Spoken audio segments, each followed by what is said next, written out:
Nu ką, aš jau viduj. Reikia greitai prifilmuoti, kol niekas netėjo. Visai normaliai čia taip. Čia kažkoks dvaras. Čia kažkokią savo bažnyčią turėjo. Čia buvo visur aplinkui visokie upeliai, tilteliai, skulptūros.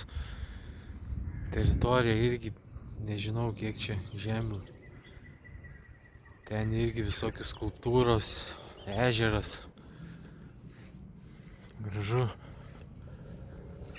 Paukščiai, va ten tie, kur rodžiau, vaikšto. Ten va, matau kažkoks soliukas. Gal reikės eit kaip tik toj pietui, man bus pietų laikas. Gal net ir pavalgyti išeis, kažkaip atrodo, nieko čia nėra.